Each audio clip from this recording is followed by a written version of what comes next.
sebelum akhir, tapi saya mau memberi pemahaman sedikit materi mengenai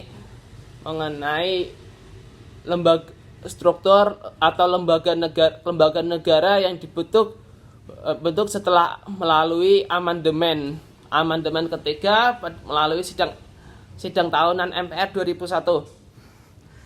salah satu diantaranya Dewan Perwakilan Daerah yang mewakili yang termasuk lembaga kekuasaan legislatif bersama dengan MPR dan DPR yang diadakan sudah ada sebelum amandemen. Bahkan sebelum amandemen pun belum mengenal trust politika atau checks and balance. Nah, Dewan Perwakilan Daerah ini dibentuk melalui amandemen sudah tahu dibentuk melalui amandemen ketiga Undang-Undang 1945. Tema perwakilan dipilih berdasarkan perwakilan daerah melalui pemilihan umum. Jadi DPR itu dipilih melalui partai, sedangkan DPD dipilih melalui perwakilan daerah melalui daerah provinsi. Ya, kita sudah tahu DPD setingkat dengan DPR dan MPR dan tugas wewenang DPD. Sekarang silakan lihat lagi pasal 22D mengajukan usul terhadap DPR mengenai rancangan undang-undang berkaitan otonomi daerah, hubungan pusat dan daerah, pembentukan pemekaran serta penggabungan daerah, pengelolaan sumber daya alam dan ekonomi yang berkaitan dengan keuangan pusat dan daerah. Ready. Oke, ini kita berlanjut masih mengenai Dewan Perwakilan Daerah. Ikut serta dalam DPD juga ikut serta dalam rancangan undang-undang berkaitan dengan hal tersebut beserta juga melaksanakan dan mengawasi undang-undang yang sudah dirancang dan dibahas bersama dengan maksudnya mengajukan usul, dibahas dan dirancang bersama DPR dan DPR. Jadi DPD ini tugasnya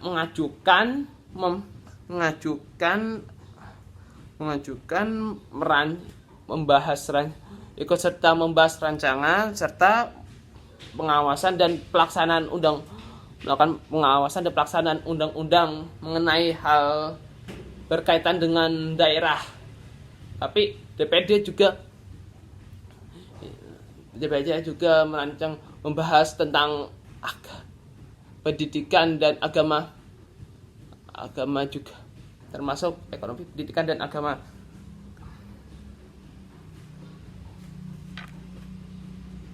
Sekarang kita beralih pada lembaga yudikatif yang dibentuk oleh pasca amandemen. Seperti kita tahu sebelum amandemen MA merupakan kekuasaan tertinggi pada saat itu, atau bisa disebut satu-satunya lembaga yudikatif. Tapi sekarang adanya checks dan balance dan lembaga yudikatif sekarang terbagi dalam 3, MA, MK, dan Komisi Yudisial. Pada mahkamah ini saya akan bahas Mahkamah Konstitusional. Sebelumnya saya ini pada Mahkamah Agung bertugas membawahi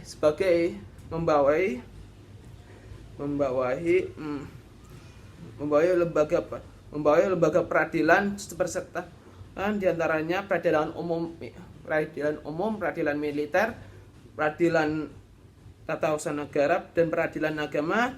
Di sini Mahkamah Konstitusional berperan dalam menegakkan konstitusi sesuai dengan tugas dan kewenangan ditetapkan Undang-Undang 1945. Ini maksudnya menjaga konstitusi sebuah negara. Dan kita sudah tahu sejajar 3 kelembagaan sejajar dan anggota kehakiman terdiri dari yang dipilih oleh anggota kehakiman terdiri dari yang dipilih oleh 3 hakim dipilih oleh DPR, 3 hakim dipilih oleh Presiden, dan 3 hakim dipilih oleh Mahkamah Agung. Pada tugas dan wewenang MK bisa dilihat pada pasal 24C. 24C memutus sengketa hasil pemilu lembag sengketa memutus sengketa antar lembaga negara mengujian undang-undang dasar terhadap undang-undang memberi putusan pelanggaran serta memberi putusan pendapat DPR mengenai pelanggaran presiden dan atau wakil presiden. Komisi Yudisial ini juga lahir dalam perubahan Undang-Undang Dasar 1945. Jadi Komisi Yudisial kita sudah tahu pasal 24 ayat 1 menjaga kehormatan keluhuran perilaku penegak hukum dan Komisi Yudisial bersifat mandiri dalam melaksanakan wewenangnya bebas dari campur tangan kekuasaan lainnya. Nah, jadi sebelumnya bisa simpulkan MA Mahkamah Agung bebas dari campur tangan kekuasaan lembaga lainnya. Sekarang Komisi Yudisial bebas menjadi lembaga kehakiman yang independen. Anggota Komisi Yudisial terdiri dari 7 orang, 2 mantan hakim yang berpengalaman, 2 orang akademisi hukum, 2 orang praktisi hukum, dan 1 orang dari anggota masyarakat. Tugas wewenang Komisi Yudisial selain menjaga perilaku dan martabat hak penegak hukum, juga adanya pengusulan pengangkatan hakim dan hakim ad hoc dan menegakkan kode etik dan pedoman perilaku hakim. Nah, silakan lihat lagi pada 24B. Sekian dari video presentasi saya, dan maaf saya tidak bisa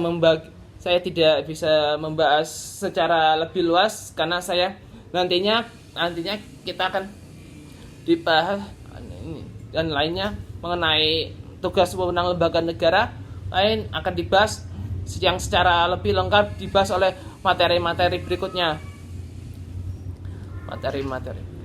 Dan saya mau membahas mengenai hal-hal berkaitan dengan struktur negara pasca amandemen 1945.